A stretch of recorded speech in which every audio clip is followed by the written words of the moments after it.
Biscuit ভাজা খেয়েছেন কখনো? আমার কথা বিশ্বাস করে একবার এই ভাইরাল রেসিপিটা ট্রাই করেই দেখুন। ইফতার টেবিলে কারাকারি নিশ্চিত। কারণ পানির মতো সহজ পদ্ধতিতে এই বিস্কুটের কাবাবগুলো বানালে সবাই সবকিছু ফেলে শুধু এটাই খাবে। রোজ রোজ বানানোর ঝামেলাও নেই, একদিন বানিয়ে এগুলো সংরক্ষণ করতে পারবেন 1 মাস পর্যন্ত। আসসালামু আলাইকুম এভরিওয়ান। বানানোর জন্য প্রথমে একটি ফ্রাইং প্যানে দিয়ে দিলাম একটি চিকেন ব্রেস্ট পিস। ওজন হিসাব করলে এই চিকেন ব্রেস্ট পিসটার ওজন প্রায় 200 থেকে 250 গ্রামের মতো হবে। দিয়ে দিলাম 1 চা চামচ আদা রসুন বাটা, 1/2 চা চামচ সাদা গোলমরিচের গুঁড়া, 1/2 চা চামচ ভাজা জিরার গুঁড়া আর 1 চা চামচ বা স্বাদ মতো লবণ। একদম লাস্টে দিয়ে দিলাম 3 কাপ পানি। এবার চুলার মিডিয়াম ফ্লেমে ঢেকে চিকেন ব্রেস্ট পিসটাকে মশলার সাথে রান্না করে নিব সম্পূর্ণ সিদ্ধ হয়ে যাওয়া পর্যন্ত। 10 মিনিট পর মাংসের টুকরোটা সম্পূর্ণ সিদ্ধ হয়ে গিয়েছে। এবার এটাকে পানি থেকে তুলে নিচ্ছি। মাংস সিদ্ধ করা এই পানিটা খুব বেশি ফ্লেভারফুল হয়ে একটা চিকেন স্টকের মতো তৈরি হয়ে গিয়েছে, তাই এটাকে ওয়েস্ট করব না, পরবর্তীতে রান্নায় ব্যবহার করার জন্য সাইডে রেখে দিচ্ছি। এবার কাঁটা চামচের সাহায্যে চিকেন ব্রেস্ট পিসটাকে ঝুড়া করে নিব। আপনারা ইচ্ছে করলে এই মাংস ঝুড়া করার কাজটা হাতের সাহায্যে বা ফুড প্রসেসরেও করে নিতে পারেন। এবার একটি ফ্রাইং প্যানে দিয়ে দিলাম 3 টেবিল চামচ রান্নার তেল। তেলটা হালকা গরম হয়ে যাওয়ার পর দিয়ে দিলাম 1/2 কাপ পেঁয়াজ কুচি। এবার পেঁয়াজ কুচিগুলোকে তেলে 2 মিনিটের মতো ভেজে নিব। ভাজতে ভাজতে পেঁয়াজ কুচিগুলো নরম হয়ে গিয়েছে। এবার দিয়ে দিচ্ছি 3 টেবিল চামচ ময়দা। ময়দাটা অ্যাড করার সময় চুলার ফ্লেমটা মিডিয়ামে থাকবে। আপনারা ইচ্ছে করলে এখানে ময়দার পরিবর্তে আটা বা কর্নফ্লাওয়ারও ব্যবহার করতে পারবেন, কোনো অসুবিধা নেই। ময়দা তেলে 30 সেকেন্ডের মতো ভেজে নিয়ে দিয়ে দিচ্ছি আগে থেকে আলাদা করে রাখা চিকেন স্টক বা মাংস সিদ্ধ করা পানি। চিকেন স্টকটা আমি 1 হাত দিয়ে অল্প অল্প করে অ্যাড করব, আরেক হাত দিয়ে মশলাটাকে অনবরত নাড়তে থাকবো যেন কোনো রকম দলা পাকিয়ে না যায়। এখানে চিকেন স্টকের পরিমাণটা বেশি একটা ম্যাটার করে না। মাংস সিদ্ধ হয়ে যাওয়ার পর যতটুকু স্টক অ্যাভেলেবেল থাকবে ততটুকু এখানে অ্যাড করে দিলেই হবে। এবার অ্যাড করে দিলাম 1 চা চামচ বা স্বাদ মতো লবণ, ঝুড়া করে রাখা মুরগির মাংস আর একটি বড় সাইজের আলু সিদ্ধ। টেস্টটাকে আরেকটু বাড়ানোর জন্য দিয়ে দিচ্ছি 1/4 চা চামচের মতো ফ্রেশলি ক্রাশড ব্ল্যাক পেপার বা কালো গোলমরিচের গুঁড়া। এটা হাতের কাছে না পেলে স্কিপ করতে পারেন। এবার সবকিছু একসাথে খুব ভালোভাবে মিক্স করে নিব। আমি একটি বড় সাইজের আলু সিদ্ধ করে হাতের সাহায্যে রাফলি ম্যাশ করে নিয়েছি। আলুটাকে একদম ফাইন ম্যাশ করে নিয়ে একটু দানাদার রেখেছি। এবার এই চিকেন ফিলিংটাকে রান্না করতে থাকবো পানিটা সম্পূর্ণ শুকিয়ে আঠালো হয়ে যাওয়া পর্যন্ত।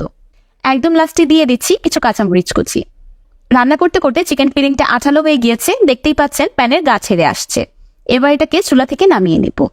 বিস্কুট কাবাবের এই চিকেন ফিলিংটাতে তেমন কোনো মশলা ব্যবহার করা হয় না, তাই এটা খেতে খুবই বেশি লাইট লাগে। যারা রমজান মাসের ইফতারের জন্য কম মশলা জাতীয় খাবার রাখতে চান তাদের জন্য খুবই পারফেক্ট একটা রেসিপি। যেহেতু বিস্কুট ভাজা বানাচ্ছি তাই বিস্কুট তো লাগবেই। আমি সেজন্য নিয়ে নিয়েছি 1 প্যাকেট ম্যারি বিস্কিট। এবার একটি বিস্কুটের উপর দিয়ে দিচ্ছি আগে থেকে তৈরি করে রাখা চিকেন ফিলিং, আর উপর থেকে আরেকটি বিস্কুট দিয়ে প্রেস করে নিলেই তৈরি হয়ে যাবে একটি বিস্কুট কাবাব। আপনারা ইচ্ছে করলে আপনাদের পছন্দ অনুযায়ী এখানে যে কোনো সল্টেড বিস্কিট বা চিজ বিস্কিটসও ইউজ করতে পারেন, কিন্তু অবশ্যই এমন বিস্কিটস ব্যবহার করতে হবে যেটা খেতে মিষ্টি না আর নিজস্ব তেমন কোনো ফ্লেভার নেই। আমি একইভাবে সবগুলো কাবাব তৈরি করে নিচ্ছি। প্রথমেই বলেছিলাম না, এই কাবাবগুলো তৈরি করা আসলেই পানির মতো সহজ। একটা বিস্কুটের উপর অল্প একটু ফিলিং দিয়ে উপর থেকে আরেকটি বিস্কুট দিয়ে চাপ দিয়ে দিলেই তৈরি হয়ে যাবে এত সুন্দর ও লোভনীয় কাবাব। আমার সবগুলো বিস্কুটের কাবাব তৈরি করা হয়ে গিয়েছে। আমি যতটুকু চিকেন ফিলিং তৈরি করেছিলাম ততটুকুতে আমার 27টা কাবাব তৈরি হয়েছে। এই পর্যায়ে আপনারা এই বিস্কিটের কাবাবগুলোকে ফ্রিজারে সংরক্ষণ করতে পারবেন 1 মাসের মতো। প্লেটের এই কাবাবগুলো আমি এখন ফ্রিজারে রেখে দিচ্ছি। 2 ঘন্টা পর কাবাবগুলো খুব ভালোভাবে ফ্রোজেন হয়ে গিয়েছে। এবার আমি এগুলোকে জিপলক ব্যাগে ভরে আবারও ফ্রিজারে রেখে দিব খাওয়ার আগ পর্যন্ত। এবার যখন খুশি তখন এই কাবাবগুলো ফ্রিজার থেকে বের করে গরম গরম ভেজে খেয়ে নেওয়া যাবে। তাহলে চলুন এখন বাকি কাবাবগুলো ভেজে নেই।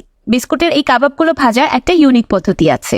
সেই জন্য একটি বাটিতে ভেঙে নিলাম 4টি ডিম। ডিমে দিয়ে দিলাম পরিমাণ মতো পেঁয়াজ কুচি আর কাঁচামরিচ কুচি। সেই সাথে দিয়ে দিচ্ছি 1 চা চামচ বা স্বাদ মতো লবণ। এবার একটি কাঁটা চামচের সাহায্যে ডিমগুলোকে খুব ভালোভাবে ফেটিয়ে নিব। এবার তৈরি করা কাবাবগুলো ডিম পেঁয়াজের মিশ্রণে ডিপ করে গরম গরম তেলে ছেড়ে দিব। বিস্কুটের কাবাবগুলো এইভাবে ডিমে ডিপ করে ভাজলে খেতে দুর্দান্ত লাগে। খাওয়ার সময় একদমই জালি কাবাবের মতো একটা টেস্ট পাওয়া যায়। যেহেতু এখানে আগে থেকেই সব রান্না করা, তাই কাবাবগুলোকে বেশিক্ষণ ভাজার প্রয়োজন নেই। 2 মিনিটের মতো ভেজেই তেল থেকে তুলে নিব। আচ্ছা, আপনারা ইচ্ছে করলে এই কাবাবগুলো ডুবো তেলে না ভেজে এয়ার ফ্রায়ারেও ভেজে নিতে পারবেন। তো তৈরি হয়ে গেল বিস্কুট ভাজা বা বিস্কুটের কাবাব। এটার টেস্টটা এতটাই বেশি ইউনিক যে কোনো কিছুর সাথে তুলনা করা যাবে না। আপনি যখন এই বিস্কুটের কাবাবগুলো প্রথমবার খাবেন তখনই আপনি বুঝতে পারবেন যে আপনি কোনো ইউনিক টেস্টের কিছু খাচ্ছেন। ভিতরের ক্রিমি মাংস আর আলুর ফিলিংটা খেতে এতটাই বেশি মজাদার যে বলে বোঝানোর মতো না। মানে আপনার মনে হবে না এত কম মশলা ছাড়া বা চিজ মেয়োনিজ ছাড়া এত ক্রিমি আর মজাদার একটা ফিলিং তৈরি হয়েছে। আপনি যদি এই বছর রমজান মাসের ইফতারে আলুর চপ ডিম চপ থেকে আলাদা কোনো ভিন্ন স্ন্যাক্স ট্রাই করতে চান তাহলে এই বিস্কুট ভাজাগুলো একদম পারফেক্ট। আমার রেসিপিটি হুবহু ফলো করে একবার হলেও বাসায় বানিয়ে খাবেন, নিজেই অবাক হয়ে যাবেন। আমার আজকে এই বিস্কুট ভাজা বা কাবাব রেসিপিটি আপনাদের কাছে কেমন লাগলো আমাকে অবশ্যই কমেন্ট করে জানাবেন। ভিডিওটি ভালো লাগলে একটি লাইক দিবেন আর আমার চ্যানেল সাবস্ক্রাইব করে আমার চ্যানেলের পাশেই থাকবেন। আল্লাহ হাফেজ।